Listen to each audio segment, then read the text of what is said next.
Hello, so we're now on the outside of a VIP. This particular model is the 575 that we're now demonstrating. First off, obviously we're on the entrance door here. If we want to lock the door when we're on the inside of the vehicle in the evening, we just raise the handle up like so.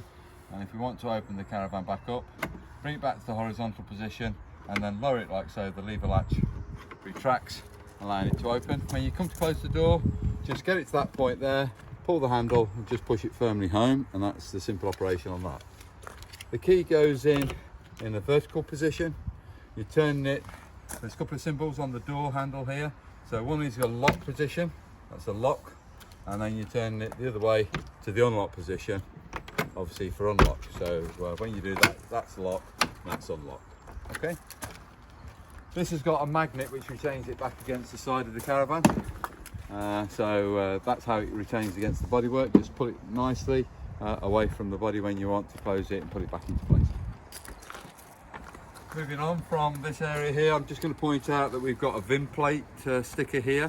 That's quite important. It tells us who made the caravan, which model it is that we're in, what is the CRIS or VIN number of the vehicle. It's 17 digits long and it's unique to this caravan. Then it will tell us the maximum technical permissible load and mass, the maximum gross of old, or the ex-works weight on the MRO. So a couple of things there, but it also in small print just below that line you're going to find tyre inflation pressure, wheel nut torque, what tyre size is fitted on this and what wheel rim size is there. So just read that, it can be very useful information about the tyres in particular in the caravan. So coming further down the near side, we've got an access locker door here, just gains access into this bed area. You also expose at that point corner steady brace for raising and lowering the corner steadies, but I also use, personally for myself, I use an 18-volt drill with an extension bar in it, which you can get again from accessory shops. Looks something similar to that at that length, and you can use that in an 18-volt drill. Also, in the VIP range we do get wheel clamps. Now if it's a twin axle product that we're selling, then it will have twin wheel clamps provided by Alco. This is obviously only on a single axle basis, and it's a sealed bag, so the dealership aren't allowed to gain access into this wheel clamp because it will have certain serial numbers for the key, and we're not meant to know what those are, obviously trying to give you peace of mind and keeping security in place. So that bag should always be sealed. So that just gains access underneath the bed area. We're moving on down now and we've come to a mains point, external mains point that you can use inside an awning for an outside main supply, either for a light or somebody uses George Foreman's and things like that, main supply. And then on the unit to the side of it, it's a gas barbecue point. We've got a chrome nozzle retained in place via this nylon tie. That chrome nozzle inserts into this brass union, and when you push it in, this part just slightly shoots forward, comes to this edge here, and it's located in place. That will allow you then to rotate the valve. That valve will only turn when that nozzle's in place, so it's a safety feature. So say you've got young children, grandchildren, they can't come out here and just turn a gas supply externally on. You've got to have the nozzle in place before that supply will come live. So, coming round, on the Coachman front, they give you two small access doors. So one of the doors gives us access to the gas locker. We can obviously get two cylinders in there, one in use and one as a standby. It has a double lock on the door. Just bring it like so, turn the locks through 180 degrees, like so, and it pulls it tight, keeping it a nice flush surface but also very watertight on that particular door. Into this area, it really depends on what you want to put into this area now. Obviously additional equipment, you're going to find a spanner which helps you to tighten up the wheel nuts just to make sure they're tight. If it's a new vehicle that we're supplying you, they will have been torqued up to 130 Newton meters already via a torque wrench, and a mains cable 25 meters long already supplied with the vehicle. I'll demonstrate with my own supply down here on how that works, but just bring that door to, rotate that through 180 degrees, rotate that through 180 degrees, keeps it really in tight against the bodywork, nice and serious. So on the off side now, as we're coming down the vehicle, we've got a couple of other things. I'm going to point out this service light. I mentioned to you about a light switch on the inside of a locker. It turns on this service light there. So it's only a rocker switch, which is either on or off. Just illuminates this area where you may be working later at night when it's starting to get dusk. This is your water pump. It's supplied with the vehicle. This union goes into the housing like so. So I'm going to so you raise that flap up, so just lift it up, push that into the housing like so, and then lower the flap to lock it in place. It won't now pull out under pressure. That goes into your water barrel. Make sure that the pump, it's quite heavy, so it should sink to the bottom of the barrel, and that cap goes over the neck of the barrel just to stop any insects from gaining access into the water supply, really. When you come to retract it, raise that up, pull that straight back outwards, and that's supplied with the vehicle, so that's going to go into the sink unit in a minute. So I'm back. Okay, so into the battery box. A couple of things to point out. A battery is a personal possession. It does not come supplied with the vehicle, so this would either, in this particular case, be transferred from the client's part exchange into the new vehicle that he's purchasing from ourselves, or you may be having that supplied via the dealerships anyway. We use a particular brand called Banner. They're very, very good, and that is a lead acid battery, so it's got distilled water in here. Does need to be topped up. It's not maintenance free. I don't know if you can see it. It won't rock very much, but there's a little water level just there. Don't know if you can see that moving now. So you've got because it's translucent side, you're able to see that water level from outside very easily. If it does need topping up, just top up that particular pot that needs to be topped up with distilled water. That battery strap comes in the front edge with both straps. All right, some clients I have seen where the back strap, this one, goes at the back edge of the battery, and the front one comes across, and it looks like it's going to retain, but what can happen is that battery can still travel because that strap's not tight. If you bring it in front of the battery and pull that cord tight, it can only retain in that location. So again, just be aware of it. I have seen it where that strap is behind the battery, in which case that can travel forward in transit if you're not careful. When you come to put a main supply onto the vehicle, make sure first off that you are coupling into the caravan first and then to the sight post. Don't do it vice versa. To the sight post, I've now got a live lead in my hand. So you always couple up to the caravan first. Just lift the flap, get that little red cap out of the way. Let's just move that out of the way a minute. Put that onto that location there, and then just push that plug completely home. Make sure that it does hit that square edge, just there where my finger is. If I remove it, you'll see the rest of it's rounded. I want you to make sure that that edge hits that edge there, because that makes sure that you fully engaged it. If you've got it halfway exposed, something like that, where I can get my finger now in that gap, mains may be transferring through, but it may be arcing across, and arcing will generate heat, and that can weld that plug onto that socket. And when you can't try and remove it, it won't come apart. It's welded itself together. That's obviously not covered in a warranty situation, unfortunately, because you've not engaged it correctly. And I have had that several times. We get it several times in a year where clients can't remove the mains cable. They have to travel back with the mains cable inside the caravan through a window, and then we have to cut it all off and repair it accordingly. So just be aware of it, make sure it's fully engaged, and when you come to disconnect the mains, make sure you disconnect from the sight post, then from the caravan. Okay.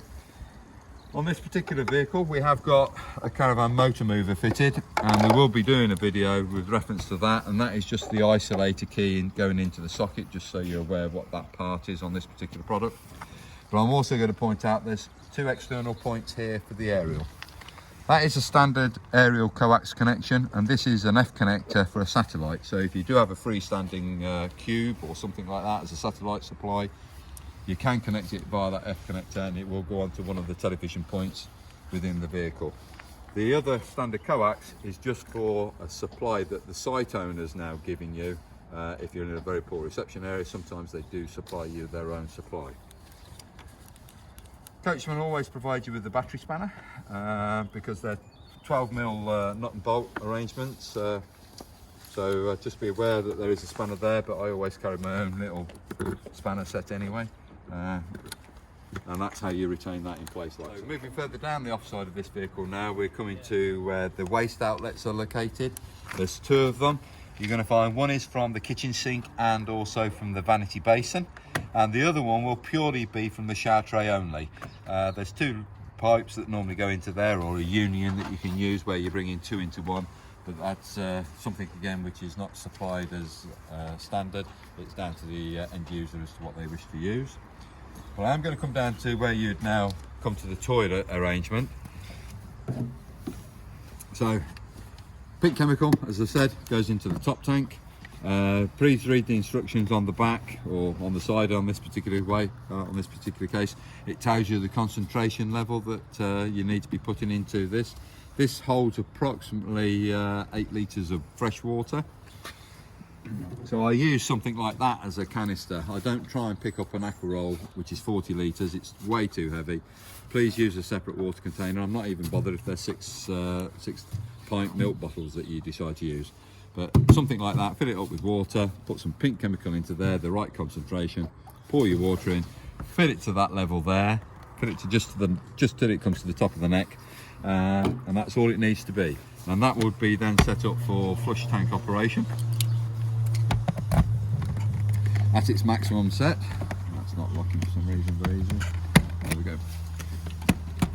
And then the cassette itself, you take to a chemical disposal point. When you come to remove this cassette, grab this yellow handle here, you pull the T-bar up slightly, and then you're pulling it out.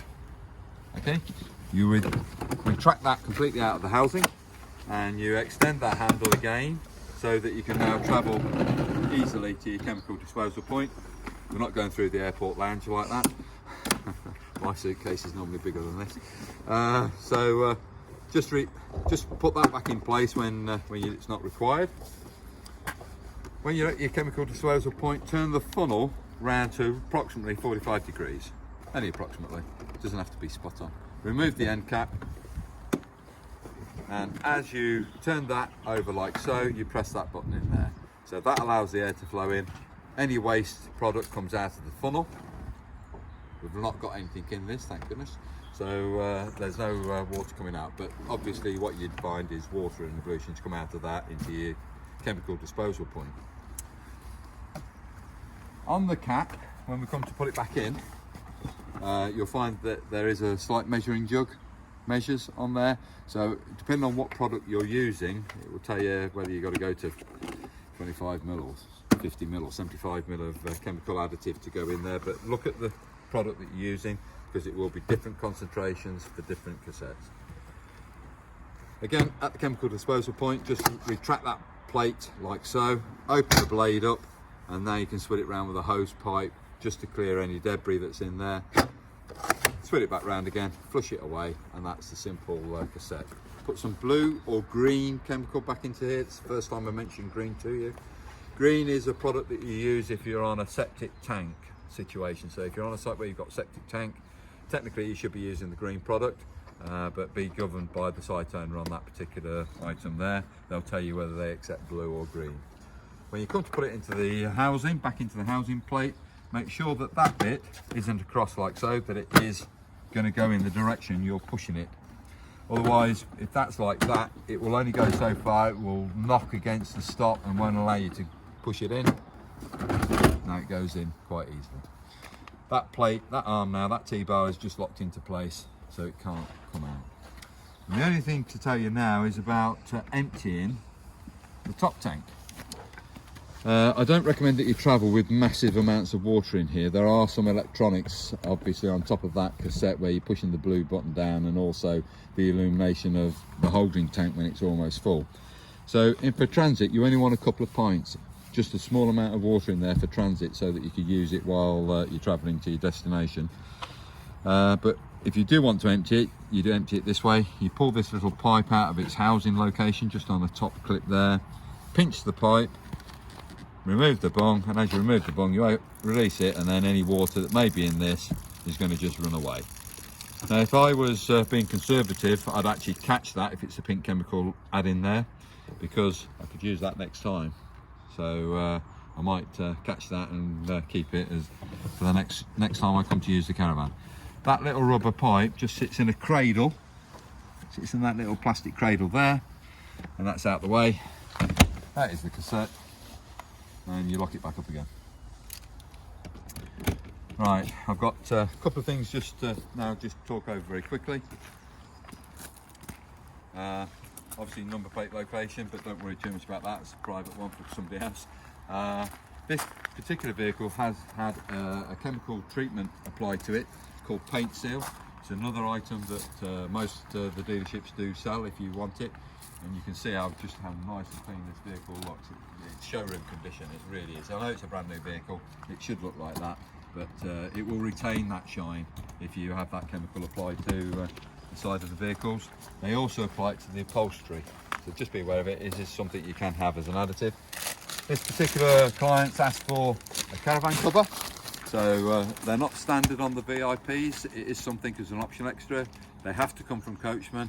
It will have the Coachman name and the logo in the centre of the cover. Very easy to install into the vehicle before you go travelling, but it just protects all the front and stops any debris like the flies as you're travelling on the road tend to stick to it, or tar if you're going past roadworks. But this gives you access to the rest of the under locker bed area that we've got in this particular caravan for storage. Recommend that you can put loungers, barbecue or something like that in there, no problem at all. They're just careful to slide them in, and then you've got plenty of space to put other items.